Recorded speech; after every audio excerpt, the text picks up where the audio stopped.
ایک چڑیا نے بڑی محنت سے گھونسلہ بنایا۔ اب گھونسلہ بنا کے وہ خوش تھی اور کہیں دور اپنا دانا پانی چگنے کے لیے گئی ہوئی تھی۔ جب واپس آئی، ابھی پہنچی تھی کہ آندھی شروع ہو گئی، اور اتنی شدید آندھی ہوئی کہ اس کا جو گھونسلہ تھا وہ درخت سے نیچے گر گیا۔ اور اس نے باری تعالیٰ سے کہا، یا باری تعالیٰ، میں نے اتنی محنت سے یہ گھونسلہ بنایا تھا، یا اللہ تو نے آندھی بھیج دی اور اس آندھی نے میرا گھونسلہ بھی توڑ دیا۔ تو اللہ پاک کی طرف سے آواز آتی ہے، اے چڑیا، بھلے وہ تیری محنت تھی، سب کچھ تھا، لیکن تو اتنی خوش تھی کہ اس میں ایک سانپ آ چکا تھا، اس گھونسلے قریب تھا کہ اگر تو اس کے پاس پہنچتی تو وہ تجھے کھا جاتا، تو اس لیے میں نے آندھی بھیجی اور تیرے اس گھونسلے کو بھی توڑ دیا تاکہ تو کسی نقصان سے بچ جائے۔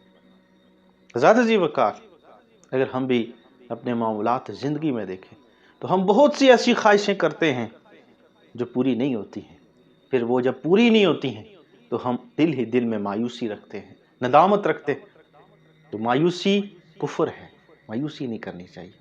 وہ اللہ ہمارے لیے سب سے بہتر فیصلے کرنے والا ہے۔ جب ہم اس پر توکل کریں گے، اس پر بھروسہ کریں گے، اس پر یقین رکھیں گے، تو وہ جو کچھ ہمارے ساتھ کرے گا اور جو کچھ ہمارے ساتھ ہو رہا ہے، یہ ہمیں اس میں سکون ہوگا، کیونکہ یہ رب کی رضا سے ہو رہا ہے۔ ذات جی وقار، اللہ تقدیریں بدل بھی سکتا ہے، لکھی ہوئی تقدیروں کو مٹا بھی سکتا ہے، یہ اس کی شان قدرت ہے۔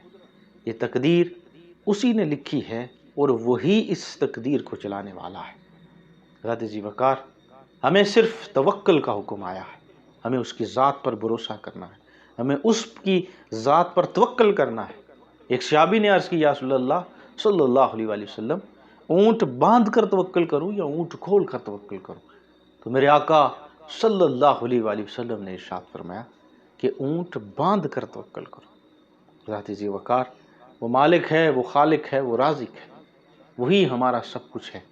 وہی یہ کائنات، یہ زمین و زمان، یہ سب کچھ چرند پرند، یہ اسی کی پیدا کرتا ہے، یہ سارے اسی کی تسبیح میں لگے ہوئے ہیں۔